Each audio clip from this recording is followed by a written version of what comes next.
And just like that, 2024 is almost gone. I've had a lot of whiskey this year, and now it's time to sit back and reflect on all the good bottles that I've had. Today, I'm bringing you my top 5 scotches I've had in 2024. My first bottle comes from my favorite distillery in Highland and possibly all of Scotland, Edradour. This is a 13-year Super Tuscan cask matured. 54.5% alcohol, only 297 bottles of this. I just did a first impressions video up here. Check it out. It is delightful. Edradour is so good. I will continue to say it. Their distillate is perfect. And this scotch right here is just a perfect blend of dry, fruit, sweet, and a nice long finish. That Super Tuscan wine in here really gives that nice tanniny red fruit flavor profile. And the super clean distillate of Edradour just helps all those flavors just layer over your tongue, and it is just so good. I grabbed this in Texas for $130, which is a great price in my opinion. Most Edradours I see in Maryland are like $150 minimum. And they're always doing cool finishes, which is why I like grabbing them. And this was my first Super Tuscan finish. It is just so good. I don't find these in Maryland a lot, so I was happy to find it in Texas. So let me know, if you've had an Edradour in 2024, which one was your favorite? Comment down below, I'm curious. Okay, next up comes from Campbeltown. This is Hazelburn 15 Oloroso cask matured. 55.8% alcohol, only 9,000 bottles. Campbeltown is my second favorite region behind Islay, and my goodness, this bottle is great. Okay, close your eyes. Now picture caramel, pretzels, salt, brown sugar, and peanut butter. All of that right here. Hazelburn 15 Oloroso. Probably my favorite Campbeltown right now. It is just so good. Very rich, very full, so sweet, but you also get that Campbeltown brine, maritime vibes in it. It is just so good, and it's not watered down to 46% like Springbank 15 does. It's almost at 110 proof. Actually, I think it's over. Yep, it's over 110 proof. I love it. It's my Campbeltown unicorn. It's so close to being done. Problem is pricing. I got this guy for like 260 bucks. Little high, but the Springbank distillery, which is what makes this, is like the bourbon allocated stuff market is right now. So kind of hard to dodge that. This bottle is absolutely worth it. If you've had Hazelburn 15, let me know. And number 3, from my favorite region in Islay, we have Bunnahabhain 13 unpeated Marsala finish. 46.3% alcohol. This thing is fantastic, and it goes to show you that Islay isn't just all about peat. Okay, the first Islay unpeated, Bunnahabhain. I love Bunnahabhain. They are great.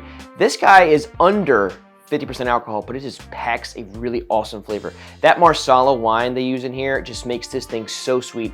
Very, very chocolatey, and it keeps that like Islay brine coastal vibes going in there, but it is very, very sweet chocolate forward, and it's a great little sipper. I've only been able to find it in one store in Maryland, and no, I will not tell you, but it was $110, which for one of these is actually a really great price, because that store, if you know which one I'm talking about, is absurd with other things. But I want this to be a representation that Islay isn't just all about peat. There are so many things that they do over there that they do very, very well. Bunnahabhain and Bruichladdich are two of the best in Scotland and Islay. And 13 years is a great age for this.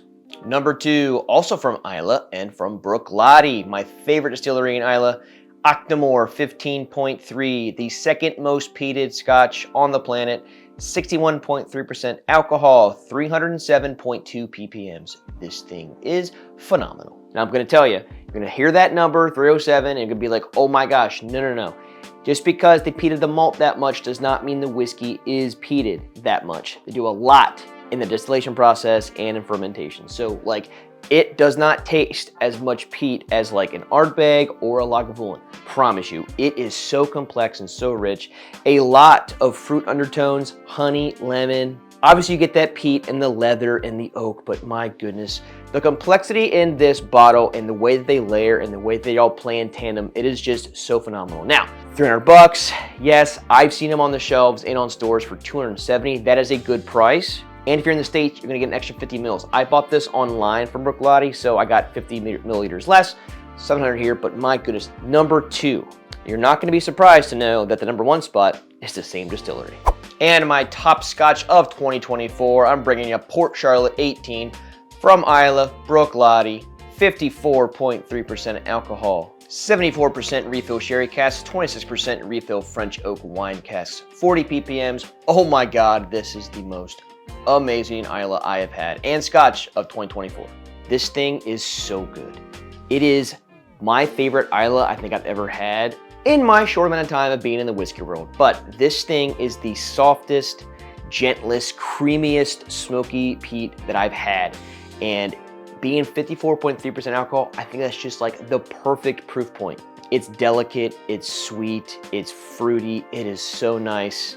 And sometimes you forget it's even peated. It's at 40 ppms here, and it's 18 years and 2 types of barrels. Oh my gosh, it is so good. I promise you, if you had your hands on this Port Charlotte 18, it has probably changed your life. And if not, find yourself a friend. There's only 6,000 of these things. Now, I paid probably around 210 US for this. I bought it from Bruichladdich website the day it came out because I have a problem. But I am glad I did. This is such a good bottle. It's under half gone. I am very upset about that, but this is the top Scotch I have had in 2024. Well, there you have it. My top 5 Scotches of 2024 from Highland, Campbeltown, and Islay.